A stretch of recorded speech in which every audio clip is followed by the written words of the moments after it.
Welcome to Ring Talk, Season 2, Episode 14. I know it's 14 because I only did the podcast the other day, so sorry to anyone that listens to this on a podcast.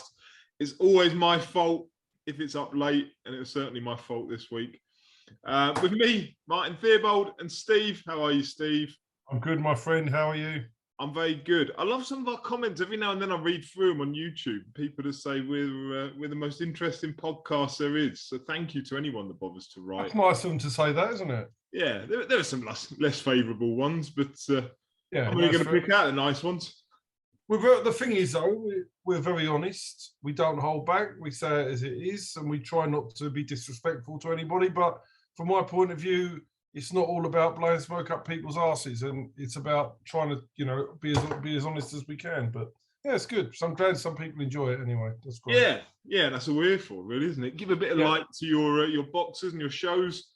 Talk about boxing and be honest about it. So let's give some light to the show on Saturday night, headlined by Lewis Cyrux and Dalton Miller. Yeah. I mean, I've got to be honest. I thought the scoring was much wider than I had it. They gave it to Lewis 98-92. I had Lewis by 2 or 3 rounds. I had Dalton winning the first 2 before Lewis started to come on strong. Later on, I thought Dalton Miller put up a really, really good performance. But Lewis just about came through and won it. I thought Lewis he wasn't as good as he was against Adrian Martin, Lewis. He was definitely slightly below par, but he's had 2 back-to-back 10-rounders in very short time. But Dalton really, I mean, I had it pretty much level going into round 9.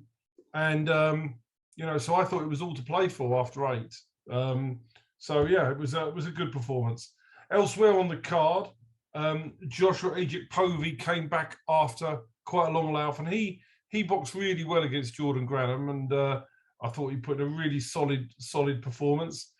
William Webber warmed up for his big fight, which is subject to, we will deal with these fights in a minute.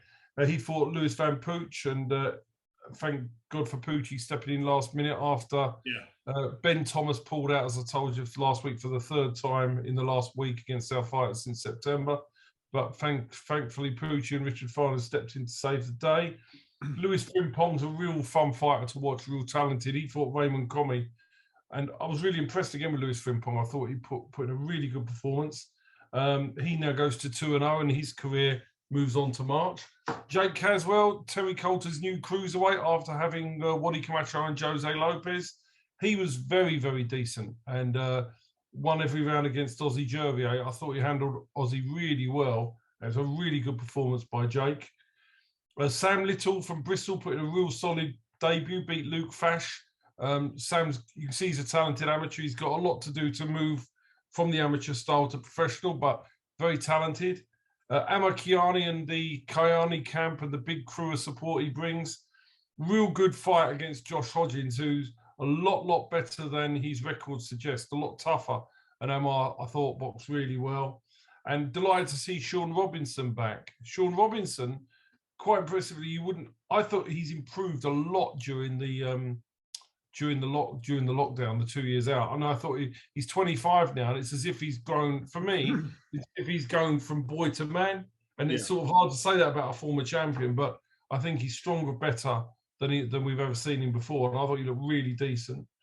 The one reversal for home fighters was Sejud Bid, tried for the 3rd time to win at home, but was beaten by Chelsea Arnell, Glenn Banks' stable. Chelsea won it well, and she was a deserved winner. Sejud moves now to 1-3, and that's 3 losses on the spin. She tries so hard, but it's difficult for her going forward now, I think. But I will chat to her this week sometime.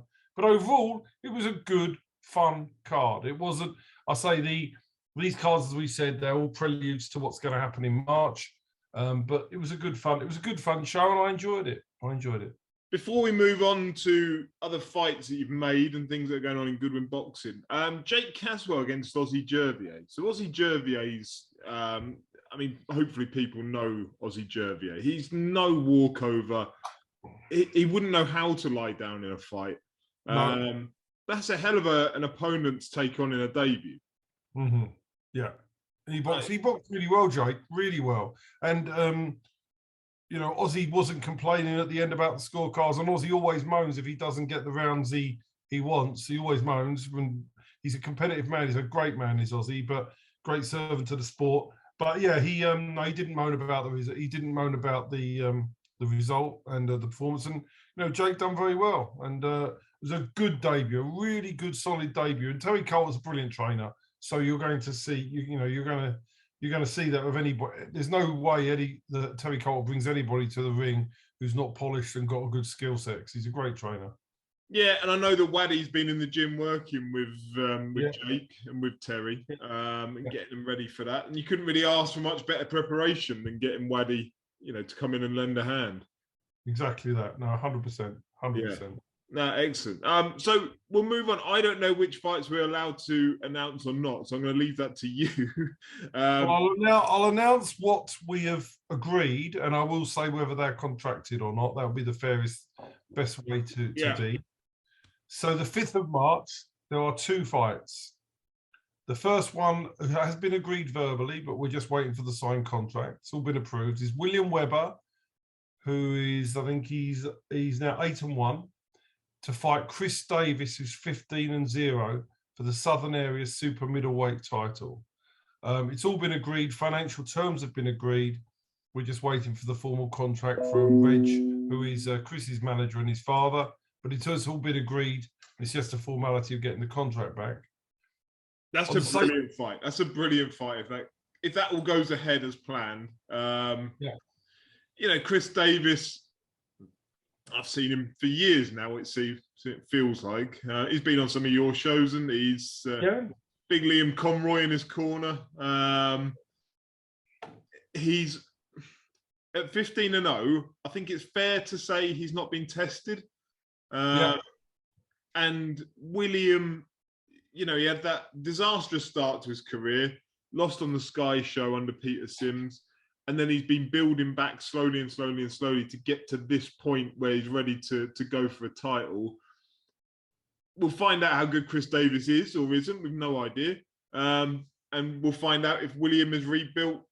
I say rebuilt, but built, because if we almost discard that debut, see if he's built himself up properly now and ready for those big fights. It's a cracking fight. And on the same card, we've agreed, subject to the board approving it tomorrow. So by the time this comes out, hopefully it will be approved. Tom Ansel and Sejud Bid are going to clash in an English eliminator for the super lightweight title. I think that's a cracking fight also. And that's going to take place on the 5th of March. I like that fight. I mean, the Sejud's coming off that big highlight reel knockout over on the Amir Khan card. Wasn't Amir Khan fighting, but he was involved in the promotion. Tom Ansel just come back off the Darren Townley win. He's all action, Tom Ansel. I think that's a brilliant. They're 2 young men as well, aren't they? They've got plenty of growth to go for each of them. Yeah, so I mean, it's a great fight. You got Sajid's got a lot of very good boxing skills. Tom is a bit more rugged. Yeah, I think styles make fights, and I think it'll be a cracking fight. So that's on the 5th. On the 12th, subject to contract, but I'm sure we've agreed it all. Jack Hughes takes on Paul Roberts for the Southern Area Super Flyweight title, and at last, barring a disaster, Jack Hughes will get his crack at that title. He's been waiting so long for it. We've covered that on occasions previously. So that fight is pretty much done for the 12th. On the 26th, we have Mark Little against Daniel Mendez for the Southern Area Cruiserweight title. That fight makes me happy. That's going to be great fun. Yeah, so that's great. And one you don't know about has been agreed, so we've got to get some board approval. Adrian Martin, 10-rounder against Dalton Miller on the same card on the 26th. As a eliminator for something? Hopefully we'll get that as an eliminator. So that's been agreed by all parties yesterday. So Adrian Martin will face Dalton Miller. Both fighters just fought for the Southern Area and came up short against Louis Surrett. So now both will now find out who's the best of those two to really put themselves back in the title mix again. That's an interesting one because I didn't give Dalton Miller a massive chance against Lewis Cyrux, if I'm honest. And then from your recollection of it and what you told us about on Saturday night, I could see you lot was scoring it in the WhatsApp group. You had Dalton, level pegging at times and giving as good as he got for the majority of the fight. So that's got to be a career best performance from Dalton. If he can take that through to an Adrian Martin fight, that could be brilliant. Yeah, so I think it's a great fight. And again, for both men, I think it's the perfect fight. And that isn't the end, because they're the ones I can talk about. There's 2 or 3 others that I'm working on at the moment. So we're looking to aim potentially maybe at least 1, maybe 3 more title fights on those March dates. So we really are, as I said, we had to go through this to get to there. And now we're getting to there. We're looking for some really good fight. There'll be some really good nights in March. Has that given you more enthusiasm back for doing it, getting those bigger fights lined up? Yeah, because this was quite difficult at times because everybody needed a warm up, and it's not just that as well. I know the stresses and strains you've been under in terms of the regulations and what you're allowed to do and the financial implications to all of that. I know I've seen all of that side of it, but actually, if you're coming through that and you can get rid of some of the constraints that are put upon you, does it give you a bit of love for it back that maybe a little bit? Yeah, a little bit. I think we're still going to be doing day before weigh-ins. I think this is going to be pretty much permanent. I think the board will do this permanently now. So yeah, I think we have to do that. But is it a bad thing? It costs more money for the promoter, but is it a bad thing for boxers to weigh in the day before? It's probably not a bad thing, is it, that they rehydrate for the fight the next day? Maybe, I don't know. But 2 ways of looking at it, isn't there, really, is that it's dangerous for fighters to be dehydrated on the day they're fighting and then they go and put all the weight back on that day. But doing it the day before, you're also encouraging further dehydration than perhaps you would have doing it on the day. I don't think there's necessarily a right or if fighters just fought at their right weights, and it wouldn't be a fucking issue. No, that's really fair. That's really fair. So yeah, so I think that here, but no, there's a lot more love for it at that sort of that level. Managing fighters is, I mean, we've got things we're trying to deal with for Brad and Linus at the moment, and obviously for Lauren after last week. So that's not always, in all cases, as straightforward as it should be. But yeah, so from that point of view, we're really looking forward to a cracking 2022, and there's a lot more fights to come on board, and we're signing fighters. Signed another fighter today, which will come out. We're signing plenty of new fighters that are extremely talented boys at the moment, and we've got Zaharu Katani. We're looking for titles for him. He's 9-0, and there's a few others that are on the path to titles. So a lot to look forward to for 2022. Excellent. But Goodwin Boxing's done in terms of shows for 2021. All efforts now going into March. Yeah, March 2022. The one thing I want to say is good luck to Richard Comey this weekend. Yes. Fight with Lomachenko. Richard, who fought on our shows. Mickey's manager is a friend of ours. Wishing him all the best. It's a very, very, very, very tough ask. But we can only wish him all the best and just hope he can pull it off. Yeah, and I can't be bothered to go into all the lightweights because they all seem to fight people that I don't care if they're fighting or not. The likes of Jojo Diaz, the likes of Isaac Cruz, blah, blah, blah. Richard Comey does. Richard Comey fights Teofimo Lopez. Richard Comey fights Vasyl Lomachenko. Vasyl Lomachenko fights people I care about. Yeah. Like, that's a hell of a fight. It's on Sky Sports, isn't it? On Sunday morning, like the early hours of Sunday morning. Yeah. So yeah, good luck to Richard. Good luck to Mickey out there. It's in New York again. Yeah, cracking fight, cracking. And that ruggedness of Comey might just be, something to take apart Lomachenko. We shall see, but it's a huge ask. Yeah. So, did you watch the Warren? You watched the Warren show at the weekend? Yes, I did. I can't be bothered to talk through all of it because a lot of it wasn't really that interesting. Skeet Shiraz, what should happen to Shiraz? I've been on the end. Happened to Shiraz? Well, yeah, I mean, look, I've been on the end of. I took Manny Edwards up once to fight Matty Askin in Blackpool. Steve Gray was the referee there, and you know my views on that fight. Yep. I mean, the amount of illegal blows that Manny Edwards took in that fight, and he ended up in hospital with a bleed on the brain, and it was just foul after foul after foul that day, and he was allowed to do what he wanted. Well, same referee. Allowing fouls from the home fighter again at the weekend. What should happen? I think it should be deemed a no contest. Yeah, I actually think if the board get this wrong, you can't say this because you'll get your license suspended, I'm sure. I can say it. If the board get this wrong, it's a horrendous mistake because you've already got Shiraz come out and say, I did, having looked back, what's his wording? It appears I might have hit him on the, no, you did. You did hit him when he was on the ground and you hit him twice. You hit him with the right hand and then you followed it up with the left hook while he was, like, that was awful, awful. And the more you watch it, the worse it gets. Yeah, I agree. Like, if the board don't make that a no contest, given Shiraz's admission of what he could see in the replay, then you aren't creating a deterrent to stop other people doing it. And the more people you allow to do it, the more you risk serious injury to boxers, which is what you're meant to be there to stop happening. Did you see the Bradley Skeet and Ingle interview afterwards where they said that the referee told Bradley Skeet to get up or he's going to count him out? Yeah. I mean, that's bad. If that's true, that's really bad. Yeah. I mean,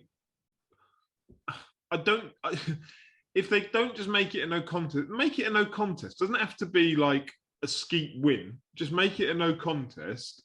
And they've already kind of, Warren's side have offered them a rematch anyway.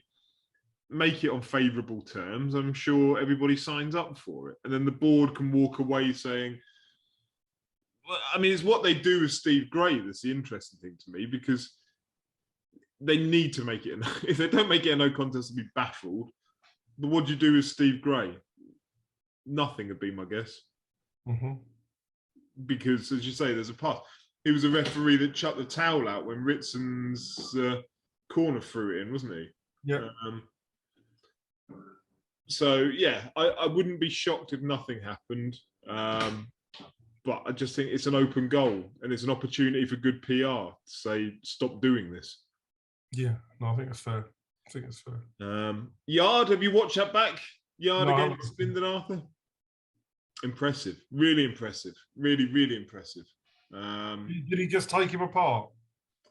He was very clever about it in that I think everybody with a boxing brain understands that Lyndon Arthur's main weapon from that first fight was his jab. And, he's been praised as having the best jab in boxing, blah, blah, blah. And so it just seemed as if Yard, and give Tunde and James Cook their credit, had worked on taking that off of him. And so Yard didn't stand a jab in distance. He stood 3/4 of the length of the jab. And so from that distance, the jab wasn't effective and Yard could attack freely from that distance, get in, do his combinations. And it seemed like Arthur just couldn't deal with it. And so rather than resetting a game plan, he just seemed to lean in at every opportunity and properly try and dig the shoulder into Yard. And credit, we just gave Steve Gray some criticism, but credit to Bob Williams because he allowed them to fight on the inside. He allowed them to, he didn't just step in and separate them the moment they came together. He allowed them to work their way out of it. And that allowed Yard to get off combinations on the inside. Lyndon Arthur's almost too big, too long to be able to throw combinations on the inside. And Yard was just destructive, really destructive. And it was brilliant to watch him. On that form, he's a threat to anyone. Good. Now, I'm going to catch up with it. I just haven't had a chance this week, so I will watch it. Yeah, no, I'm really impressed with him. And I say credit to Tunde, credit to James Cook and the team, and credit to Anthony Yard, because it was a completely different fighter. And whether that's a mental aspect, I think it's well documented what he'd been through in the first fight. Whatever it was, good on him. Good on him. Full credit to him. Yeah. You watching Conor Benn this weekend? I'm out. So no, I'm not. I'm out Saturday night. I'm out Friday night. I'm out Saturday night. I'm not that fussed, to be honest. I am now watching it only because Claire's caught COVID. How was she? Yeah, so I was meant to be out Saturday night, but I'm now in, so I'll be watching it. Oh God, how bad has she got it? Yeah, I don't know. She's upstairs. She's all right. It's like a heavy cold at the moment. We're on day one, so okay. Yeah, we'll see. But I haven't got to stay in, but I am staying in Saturday night to support her and see yeah. Okay. Let's go on to some questions. Okay. Because we've got a load. Beto Q. I love Beto Q. He keeps on sending questions through, and they're always good. Steve, with Kamil Sokolowski getting another win, which is over George Fox on the Warren card Saturday night, is he somebody you'd be interested in taking on and promoting with a view to him winning titles? No, because what are you going to do? Who's going to fund it? And when you get him to titles, he'll just sod off and sign for somebody else. That's the realities of what happens when you take somebody who's already floating about. So that was what would happen. You'd invest all your money in him, and at the time you're going to get your money back, somebody will go into sign for Warren. Probably. So yeah, no, absolutely not. And that's why we no longer can do. We have used to do this in the past. We used to take fighters and invest in them. But we've been stung so many times now. In the end, you think, well, you just can't. You know, only a fool would continue to part with all their money for the same thing to keep happening to them. So we have to be very careful on who we invest money in and how we do things nowadays. We're really, really, really particular on that. Yeah, and rightly so. He asked for a view on the Hamza Shiraz debacle. I think you've given that. Has Steve ever used the Crystal Palace Leisure Centre venue that Big Mick is used on Friday night? If so, or if not, have you looked at it and is it any good? I haven't been there. I've never looked at promoting in the area because boxing doesn't sell in South London. It hasn't traditionally been a good place to sell. I'm told by people that have used it that it's not that great a venue. Okay. That's my end product. But for TV promoters got TV money, they can promote there. I think small hall promoters that used to promote in their area all lost a lot of money down there doing it. Who was it? The lot that have now disappeared. What's their name? That promoted there. Small hall, did it online for free. Well, I can't remember. I think there's a Dominic Akinlade fight as a headliner, maybe. You're talking Tommy Dove, are you? Yeah, Dovebox. Yeah. They did one there, didn't they? And it looked rubbish, but I mean, that might be because there was nobody there. Well, you don't sell. Boxing does not sell in South London for whatever reason. Doesn't tend to sell. Yeah.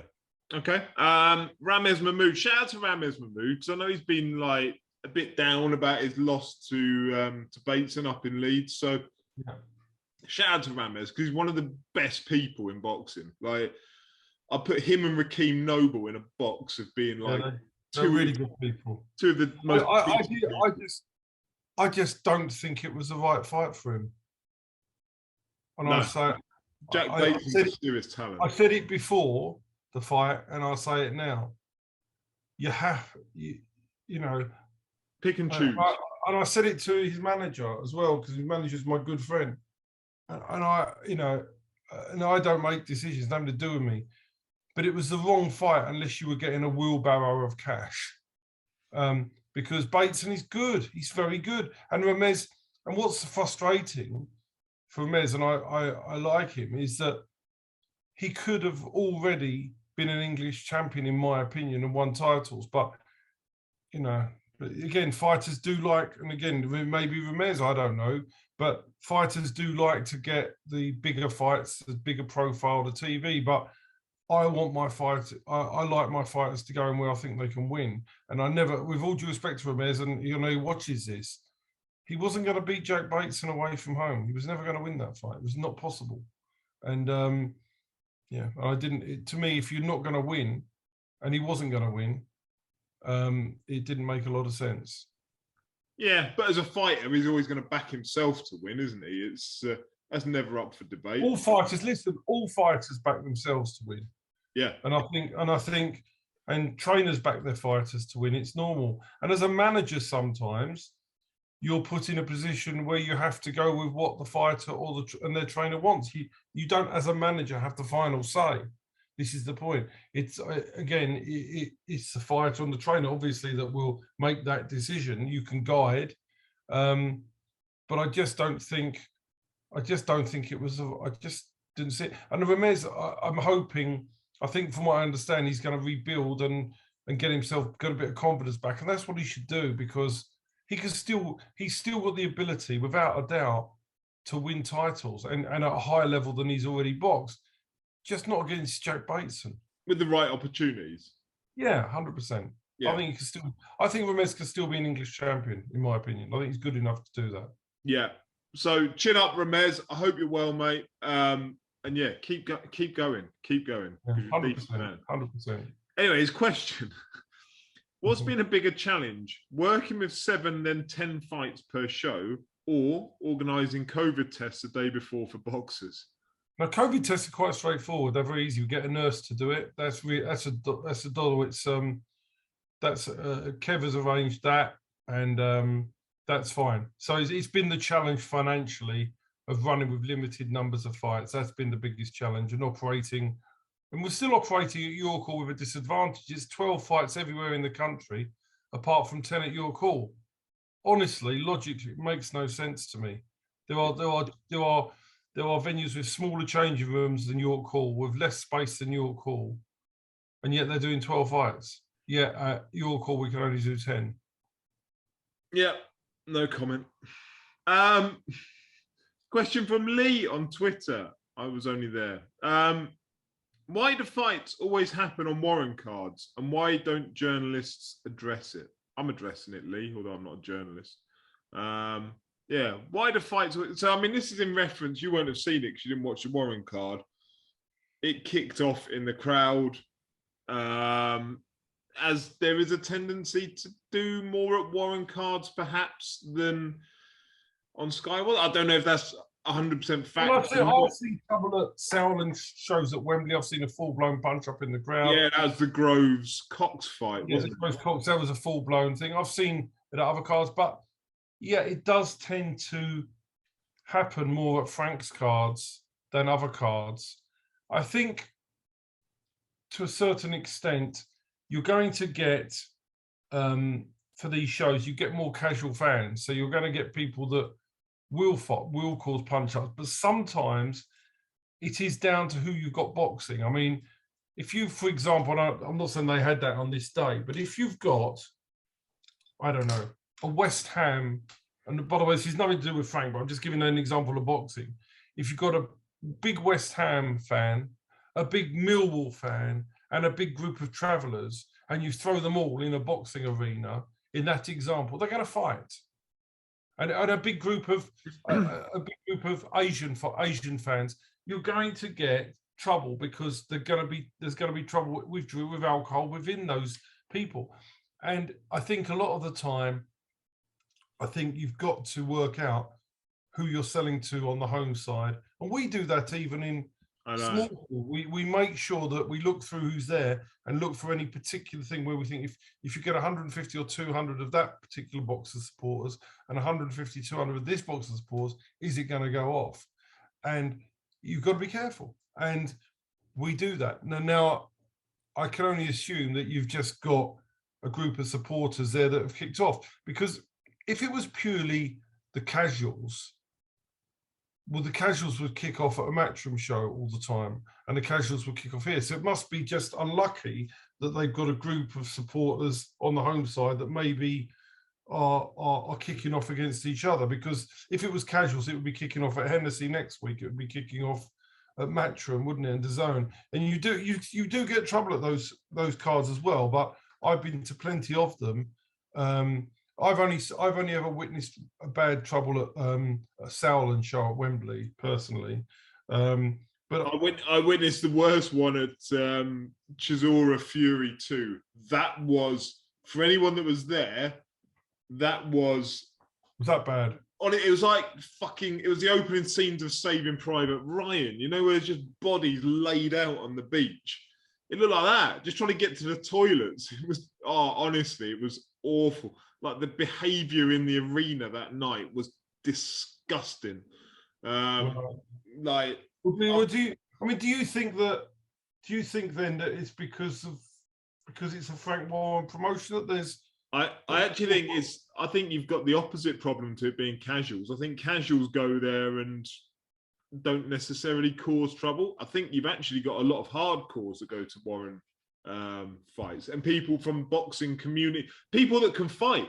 I think that's the problem, is that, you know, Matchroom does cultivate a more casual audience that will turn up for a night. That's what I was trying to say, that if it was all casuals, it'd be exploding at all the shows. Yeah, that's what I'm saying. It's not the casuals. I don't think it is a casual. Yeah, I say the Matchroom ones are a bunch of, like, you know, I'm going to stereotype it, but let's call it Essex lads that are out for a night out with their missus. Cool. Like, they just go and drink and they have a bit of a party, rather than, they're not really that interested in the boxing. Whereas I think with Warren's ones, it doesn't attract the casuals as much as it does attract people that can actually fight, and they seem to fight. I would raise a big question mark over the security, because you know, it's a different security firm than, say, Matchroom use. You don't get trouble at Matchroom shows to that level. You know, you use the same security group that Matchroom do. I'm not going to cause any trouble if Big Andy stood around, for instance. It's the last thing I want to do is have him haul me over and kick me out the back. So I don't know, maybe the security is a problem. I'm not saying it definitely is by any means. I'm sure their security company are perfectly good and valid and what have you, but there has to be a reason why it seemingly happens more on Frank shows. But I haven't got the statistics to say it does. You know, I haven't got the crime records. It seems to get captured as well.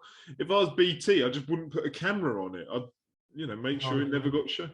But social media. There's no way that Frank Warren and his promotional team want trouble at their shows.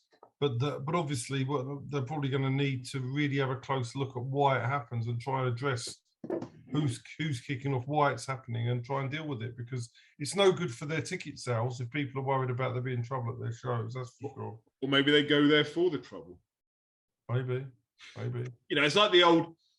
If you go back to the kind of 1980s football and the firms, and you turn up to go and have a fight, maybe that's how it's used within certain area. I don't know.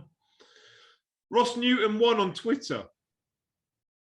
With some IBO World, International and other titles being fought for recently on Matchroom, Frank Warren and Dennis Hobson shows, would you be interested in any IBO title fights on your shows? Yes, why not? If it made sense, it's all about for the boxers whether something makes sense and it propels them to a higher level and bigger fights and bigger paydays and better opportunities. So if it did that, then yes, we would do it. Yeah, I mean, I suppose people don't do it because immediately you start to undergo the charges of the IBO. So you have to fly over their judges, you have to fly over their officials, you have to... You know, we've actually been costing things like this. It's really interesting, that question. We spent this afternoon costing this sort of stuff up in the office. Have you? Yeah, really have. They're actually quite open, aren't they, a lot of these organisations? Yeah. They'll be on their website, what their sanctioning fees are. We've been in email. We've got a couple of ideas. I haven't spoke to you about, but I will tell you about this later. But we've got a couple of ideas we're working on, and that does involve this sort of thing. I reckon I know who it's about as well. Okay. But I'll keep quiet. Yeah, because I say you can actually go on their websites, any of them, and there are documents on there that will tell you what their sanctioning fees are. You know, if a purse is up to X amount, then it's X percentage. Any higher, up to a limit of, again, X amount. And then you have to pay the expenses, don't you? And, you know, God knows what they're going to start charging you for. Well, who knows? Who knows what some of these judges and such like. I've got all the costings now. I can again, we're doing our own research, so I'm not going to blurt it out on here. But we've got all we've got all the costings, and we worked out where you can save a bit of money and stuff like that. So yeah, there's. So if I'm going to pick a figure, I'm going to work this out, right? If I was going to put, and you don't have to tell me the exact figure, just tell me if I'm kind of in the ballpark. Okay, it depends on. Firstly, it depends on what sort of title you're going for. IBO International. Okay. I don't even know if that's a belt. I might have just made it up, but it sounds feasible. So not their world title, but like one. Oh, it does exist. Yeah, it does exist. Blinding. Right. So to put on one fight, and I realise that if you're going to do it, you'd probably do it for more than one fight. Because if you're flying over all the sanctioning folks, and you might as well try and split the cost. But for one fight, including sanctioning fees, including judges, including officials, I'm going to go £14,000. Less. Really? 10? Was it between the two ish? No, it can be. There's a little loophole, but yeah, I could get it done cheaper than 10. Okay, right. I'll leave it there. I won't drill any further. But yeah, 14 grand seemed about right when I started thinking of possibly in certain situations. That's without paying a boxer, of course. Yes. That's just to get the belt and the people. Yeah, I mean, I can get it done. There is a way of getting it done a little bit cheaper. Okay, that's interesting actually. And yeah, I mean, I'm not comfortable. As fans, you know, we generally tend to kind of complain there are too many belts already. Can I tell you something off camera? And then you'll change your mind about it being a good idea to do it. Okay. Off camera about the things that you see generally nowadays, how they are used, not for us. However, when I tell you what we're going to try to do to use it, I think you'll change your mind. Okay. I'll tell you at the end, and we can chat about it next week, because even the fighters I haven't spoken to. We're just doing the numbers at the moment, so fair enough. Yeah, but you know, as a fan, if I tune into DAZN and it's insert a British fighter, let's say Craig Richards, because he springs to mind, fighting for WBA Intercontinental title against insert random German fighter that I can't think of. It does nothing for me. It doesn't, you know, Conor Benn this weekend, I'm sure his will be for a WBA International title. Doesn't do anything for me. I get why they're there. I get they help, you know, fighters get up the rankings. And to that degree, it's, you know, it used to be that you would pay the governing bodies to put you, or sorry, the sanctioning bodies to put you up the rankings. Nowadays, you might pay for an intercontinental fight and you get up the rankings. So I get why they're there. I will tell you how. Let's end this now and see whether you change your mind when I explain to you, because you know I always think outside the box, right? Right. Now I'll carry it on. I'm gonna make a note and we'll discuss it at the end, because I have to make 2 recordings if not, and Kev will have to stitch them together. I'll make a note though that we'll carry it on at the end. Let's move on before you drop anything in it. Ross again on Twitter. Ross Newton. I've got the giggles now. Have you got any fighters that can box at Bridgeweight? Do you think that you can move any of your fighters more quickly through the division, since there's a smaller pool of fighters at the weight? Yeah, I mean, have I got any at the moment? Not really. Not really at that level. But yeah, I mean, if people like, if you were talking about going back in the day, people like Audi Camacho would have come from one springs to mind. He would have been perfect at Bridgeweight. Yeah. Not big enough for heavyweight, but probably a little bit too big for cruiser, and he was boiling down too much.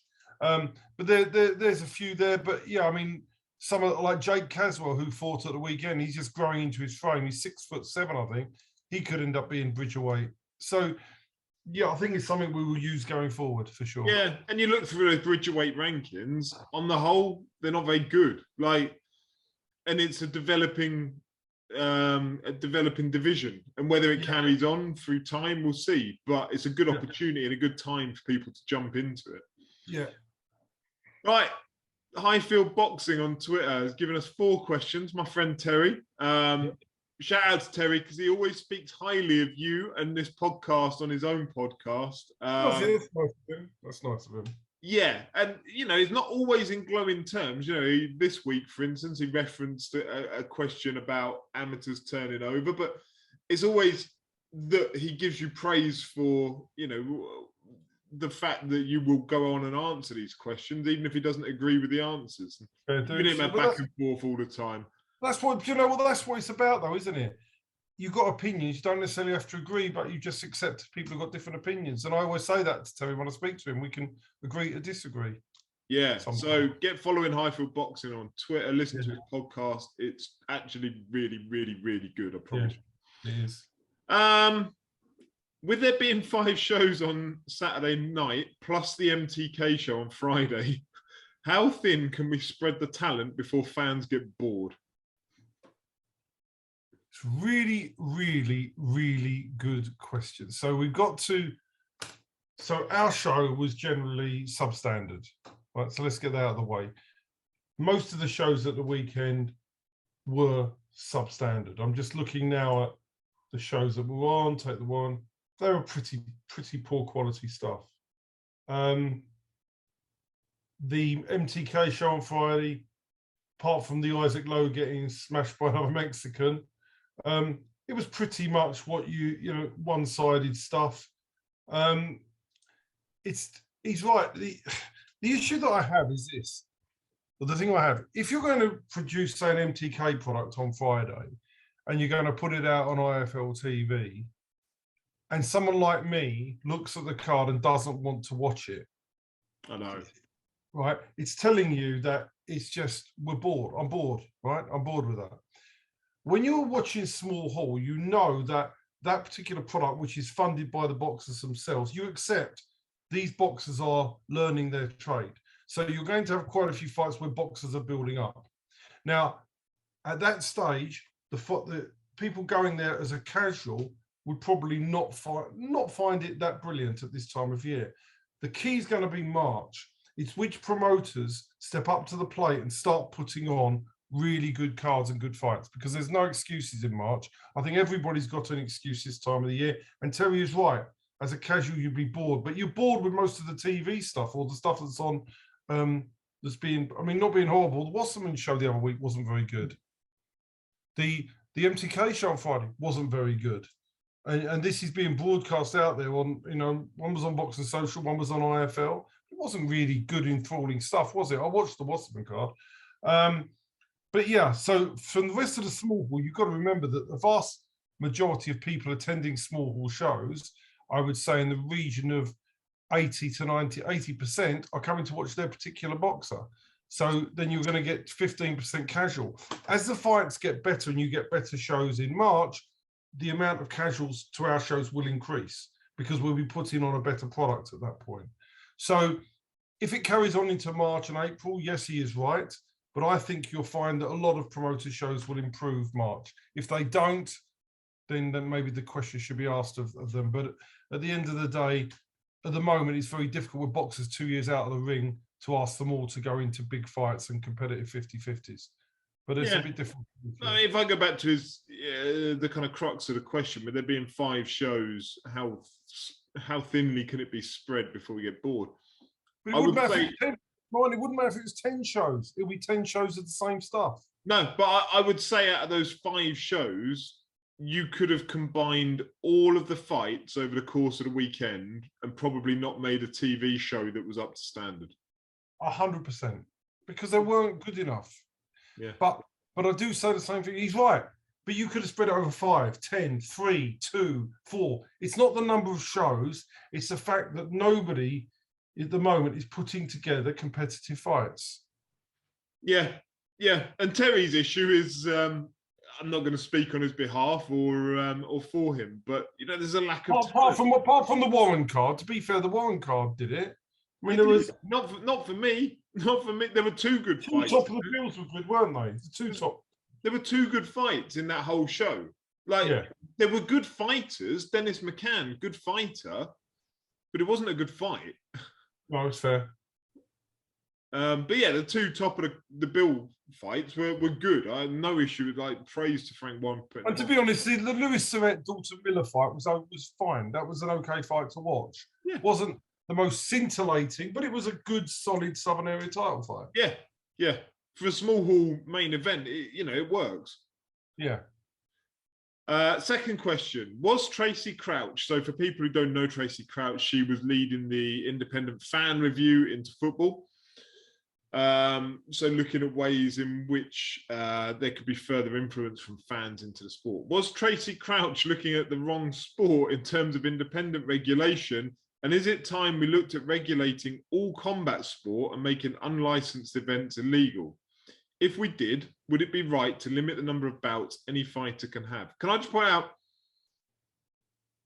if you made unlicensed events illegal, they'll just become more unlicensed, right?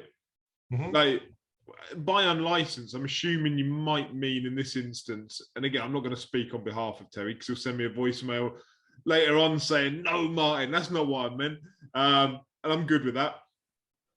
But by unlicensed, I'm assuming we mean in this scenario, like the Golden Glove shows, like White IBA, yeah, those kind of shows, plus like a bit of white collar boxing. Is it time to make those unlicensed events illegal? I think illegal. I think they should have a lot more cost. There's not enough. We at professional boxing, we have to spend an awful lot of money on protecting the boxers with doctors, medicals. So I think that they should be held to much stringent conditions. The problem with those events, somebody can set up as an unlicensed promoter, unregulated, and make a shed load of money because they don't have to follow the same costs that we do as professional boxing promoters. I remember you turning up to one of my white collar fights and going, fuck it, like they must be making a mint here when you nobody has to pay for any of the boxers to fight, they pay for themselves. And then you take all the bar takings of the 1,000 people that turn up.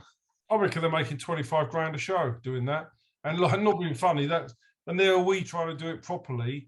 And so, I mean, I have a real problem with that. And because it's also, it's not safe. It's not safe. It is not safe. No, not when you got people like me on there. Seriously, it's not safe. Man, it's not safe, is it? It's not. I can tell you now, the health and safety side of it was like, quickly check if your pupils are all right. Right, get in there. What's your heart rate? Right, go on and go and have a fight. That's it. And then nobody checked you afterwards. No, I mean, it's not good enough. And so, yeah, but in terms of, you can't, the regulation is currently done by the British Boxing Board of Control. So if you want to do different regulation, the question is, will somebody else regulate the sport any better? If you look at, let's take football. If you take football, which has regulation by FIFA and whatever, it doesn't stop people that shouldn't be involved in owning football clubs, does it? And how much regulation and watching is that happening? So it's very difficult because regulation doesn't necessarily mean better in some aspects. In my world, in the financial services industry, regulation is key. It's very important, but it's even then they still miss some of the things that go on. But yeah, I mean, I think the boxing board do a good job overall. Whether you want more intense regulation, I'm not sure what it will actually achieve or who's going to do it or who's going to be responsible and what's going to change. But maybe Terry will enlighten us by what he means by that. Do you think, to flip it, would there be any sense in the Boxing Board of Control becoming responsible for all boxing? So, for instance, those unlicensed shows that we just referenced, if they came under the remit of the Boxing Board of Control? I think so. I think they need some regulation.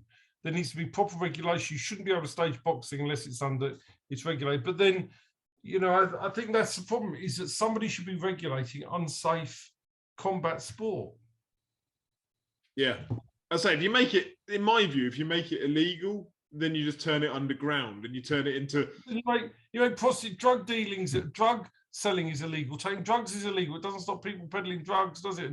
And going into York with it and dropping bags of cocaine at the front when they get body searched. It happened on Saturday. Did it? Yeah, it doesn't stop, but it doesn't stop people taking drugs, does it? Even though it's illegal. So that doesn't stop it happening. Yeah. Would it be right to limit number of bouts any fighter can have? It's a good question, isn't it? What, in any sport? Do you know what? I was so shocked the other day when I realised Jordan Granham's nearly at 100. But Jordan Granham is totally with it. Yeah, I mean, Jordan Granham, hardly anyone lays a proper glove on him, do they? It's And I've seen a fighter with 12, 13 fights slurring. So that isn't linked to number of bouts, is it? That's linked towards standard. Yeah. Jordan Granham was an ABA champion and knows how to handle himself in the ring. Just didn't get the right, all the backing and support he probably would have benefited from at the start of his career. Okay. So I don't. There is a view to me. Maybe if you hit 100 fights, you ought to be made to retire. I'm not saying that's the right answer, and it's a bit of an arbitrary figure. But why take the risk over 100? But then there's other fighters that have got 25 in a much worse state than people who've had 100. Yeah. I think you've got to look at that's a really hard thing to make an arbitrary number, because for some people 50 fights is too many. No, I agree. For some, one fight is some too people many. 4 fights are too many, 5 fights are too many. Yeah. You look at they're taking a lot of punishment. They're not very good. They should stop. Yeah. Next question, penultimate one. With the quality of shows being as bad as it's been for a while in the UK, is there more of a need for pro-am shows? So pro and amateur on the same one? You're not allowed to, are you? No, you have to have them separate. You have to have the amateur first follow. No, because the show quality will increase in March. So if this is permanent quality of this level, yes, I would agree. But I think in March it will change. We definitely will change from our perspective. Terry's going to be coming back to you in March. Going to be holding you to that. And you know what? The shows will probably fall apart. But the plan is look, you can't have 10 competitive fights at small hall. When, for example, if you take last week, if you just looking at our card, I had a 3-0, a debut, a 1-2, a debut, a 1-0 on the home fights. They're not going to have hard fights. You can't put them in 50-50s. I've then got Sean Robinson coming back after a 2-year layout. I've got Josh Ejikpobi not for 2.5 years having a box. I've got William Webber having a pre-fight before he fights for a title, and that only left the top of the bill. So there was no potential there to put fighters in 50-50 fights, or they were all warm-ups getting ready for March, warm-ups getting ready for March. There will still be those fighters that are having warm-ups, but as long as there's a couple of fights at the top of the card and a couple of other interesting bits underneath, then that's really where small hall has got to be. Yeah. Well, I said to Terry actually today, come on the show. Not as in come and challenge Steve or whatever, but I just enjoy chatting boxing with you and Terry. Yeah, I do as well. Yeah. Final one. Because Costella King hasn't come into my mentions, I think Terry has asked it himself. Does Steve regret being an Arsenal fan? I just bought a season ticket last week. Did you? Renewed it?